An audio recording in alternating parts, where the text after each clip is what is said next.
Welcome to this training all about understanding the individual needs of your students. We want to make sure that we are tailoring our methods and interventions to enhance the learning outcomes of all of our learners on our caseload.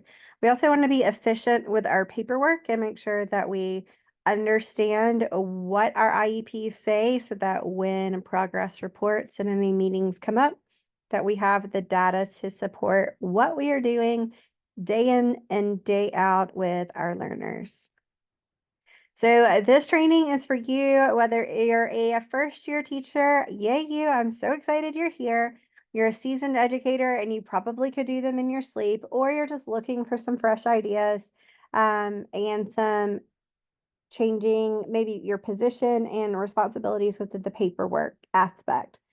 So before we get started, make sure you're taking time to download today's guide. In here, there is a paperwork guide for you all about IEPs. We're going to be using that as we go through the training, but also as we talk through the next steps of what your homework is for today to help you feel aligned and ready to take on the year that you have coming up. So 3 things I want you to think about as we are talking about understanding our students' unique needs.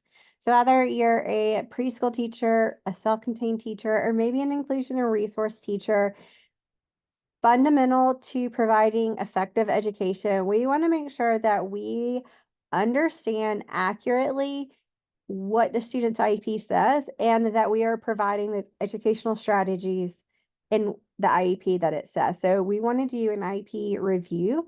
And by doing this, it allows tailored education for our learners when they are with us, but also to help prepare the general ed teachers and maybe paraprofessionals that you help manage. It helps know what the goals are, the accommodations, any kind of modifications or testing accommodations, any individual requirements, AAC, all those things. We also want to look into the goals that the students are doing, make sure that they are measurable, that we know what their limitations, what their present levels were when these IEPs were written, so that we can make sure that the activities and the assignments that we are doing with them is realistic and achievable, and making sure that they make those gains in those goal areas of the IEP. And it also allows for effective and efficient communication and collaboration with our team. And that includes service providers, general ed, teachers, admin, paras, and also the parents. So when we're building that from the very beginning and we're intentional with kind of those 3 things, it helps set us up for success all year long. So effective special education paperwork doesn't have to be overwhelming. I know. Let me say that again. Special education paperwork does not have to be overwhelming. It's about finding that right balance between finding every detail and simplicity, ensuring that every form and report directly enhances the student's journey for each student. So we want to make sure we're finding that happy medium. We want to make sure that we are thorough, but we're not just spending copious amounts of time just spinning our wheels.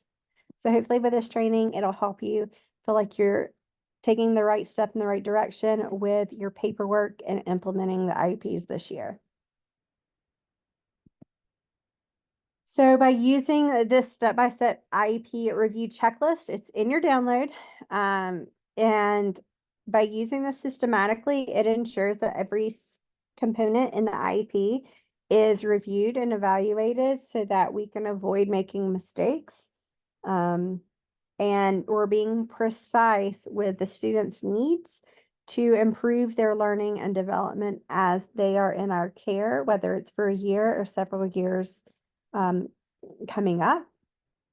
And so to think, as we kind of head into this, we want to think about 4 practical tips for understanding and addressing student needs.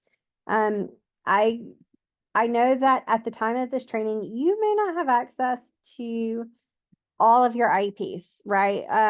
Maybe you do in a digital format, maybe you don't, that's okay. But when you have access to them, it's important to take the time to read them. And I also like to even include like a snapshot as I'm reading them. And this is not only beneficial for me, it's beneficial for my paras, but it's also beneficial for those general ed teachers because yes, you're going to give them access to the IEPs, but having that snapshot gives them an overview of those goals, those accommodations, and general medical information that the teachers, the paras, whomever know kind of on who know quickly of the information that they need to know about the student. So we want to make sure we're conducting thorough assessments, whether that is previously, how did they do? Engage in collaborative planning with the related service providers, the paraprofessionals, the gen ed teachers. We want to make sure that the goals are clear and measurable, those annual goals that we're working on for this upcoming year. And we want to regularly review and adjust. So if we see that this IEP was written, say last January, and you get them back when school starts and you assess them and you see what their goals are and you've worked on it and they've already mastered or blown these things out of the water. We want to make sure that we are coming back to the table. We're putting new IEP goals in place, or hey, there's some new behaviors that have crept up and we want to make sure and address them at the very beginning. It wasn't an issue last year. So having IEP meetings and amending IEPs definitely helps keep it current to what the students' needs are and helps keep everyone informed. Admin, general ed, special ed, the parents, and everyone else who works with the student.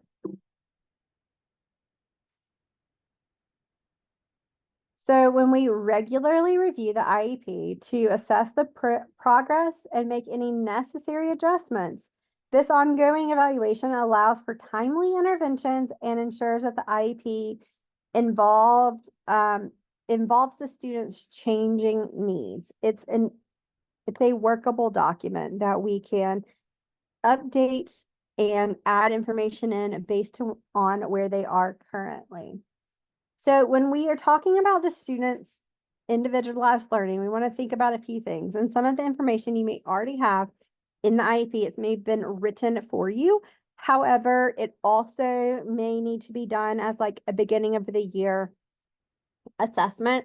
Sometimes school use iReady or iExcel, but when they take these assessments that you take time, not every single day, but be intentional in taking time to read over the reports of the students and the learners that you work with and reviewing over those assessments. When you review over those assessments, you are seeing what kind of gains or growth the student has had or some areas that we need to make sure and target during individual and small group sessions. In addition to assessments, we want to make sure that with collaboration with our general ed teachers, our related service providers like speech therapists, occupational therapists, physical therapists, the nurse, but also the general ed team, the paraprofessionals, the admin team. There's so much collaboration that we as special education teachers are required to do. And so making sure that we are intentional so that everybody has a seat at the table with the learners that we are working with, but also that we are communicating what we're working on and how we're working on it so that if they're also targeting those areas, they know what strategies are working and are not working. In addition to that, our IEP goals, we want to make sure that we are setting those goals. If there are benchmarks or the goal is broken down into smaller pieces, that we are working towards those things, that we are communicating with the paraprofessionals when they may be working with the student or even the teachers, so that we are working hard to target those areas because that is really what drives our instruction. And then just making sure to notate when we need to review, adjust, pivot. And it's okay if you need to do those things. It doesn't make you a bad special ed teacher. It just means that sometimes the plan that we wrote out isn't quite working and we need to make adjustments. So calling an IEP team together to make those changes so that it is more effective and efficient for the learner is so important here. So we want to make sure that we talk about the strengths of the students, but also the challenges, and take that team approach for every step of the way.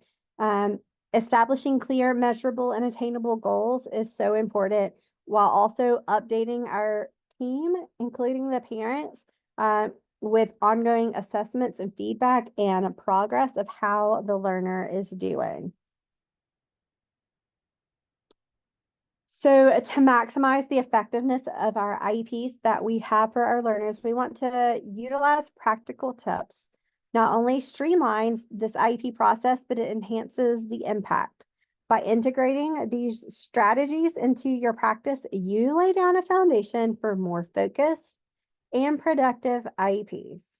Transitioning to a detailed checklist that is in your guide today, it ensures that every necessary component is addressed from start, leading better organized paperwork and finishing out or starting a good academic year. This proactive approach empowers you to dedicate more time to teaching and less time to those administrative tasks that sometimes can feel overwhelming, ultimately benefiting each student's journey and you during your contracted hours. So in the downloads today, there is a checklist. I encourage you to go through that when you get access to your IEPs to help you figure out where the student is, what, if any, information do you need to update or change, and really feel strong going into the beginning of the school year. So creating a robust IEP paperwork system is at the start of the year, sets a powerful precedent for success. It organizes and clarifies the path forward, allowing special education teachers to focus more on teaching and less on paperwork as the year progresses.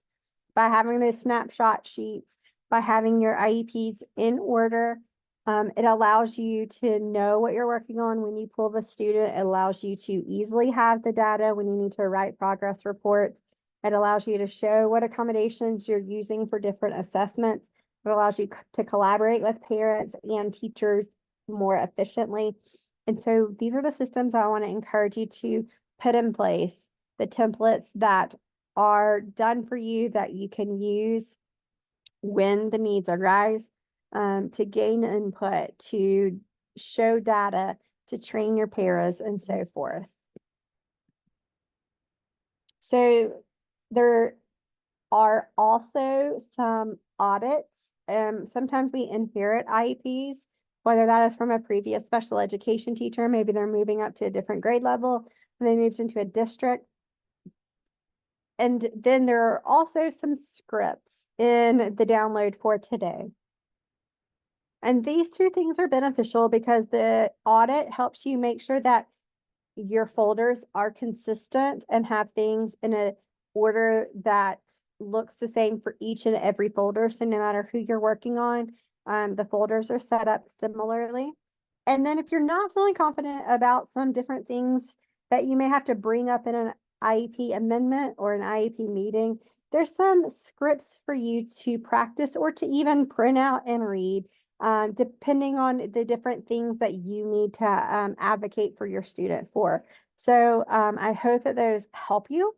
They've definitely helped me and helped some teachers that I have mentored, especially when they get so nervous and those nerves are real, but you still want to hold a professional meeting. For the audit, you want to make sure that you are looking at the student's information, the present levels, the annual goals, the special ed services, the related services, participation with non-disabled peers, and accommodations and modifications. These are the different areas you want to make sure that you have information on and that it is the most up to date. So from here, I want you to hop over into that Facebook group today and let me know of one goal that you are setting based on today's training for yourself so that you can be successful walking into a brand new school year. Make sure you take today's training guide and let it walk you through how to get your folders in tip-top shape. You can use this on your iPad using GoodNotes, or you could also print it out and use paper pencil the old-fashioned way. There is no right or wrong way. It's whatever you prefer. But make sure you download and have access to those today so that your paperwork can be in tip-top shape so that you are spending less time in those paperwork tasks and more time teaching or working or doing things you enjoy outside of your contracted hours. So in today's training, we're talking all about how to set up your paperwork efficiently and effectively. And so if you need to re-listen to this training again, you definitely can. Make sure and go through the IEP checklist and all the action steps in today's training so that you get the best out of this paperwork training, and get over in that Facebook group and let us know which was your favorite tip. Just as a reminder, the Exceptional Collective is opening soon, full of templates, printables for special education teachers, trainings that you can apply in your classroom, as well as office hours where you are trained and mentored by special education teachers like me, to answer your questions, to walk you through those tough situations. If that is something that you are feeling like you need somebody to come alongside you in this upcoming year, it is there to help you. So make sure and print that workbook and that checklist and get over in the Facebook group today. And I can't wait to see you in the next training.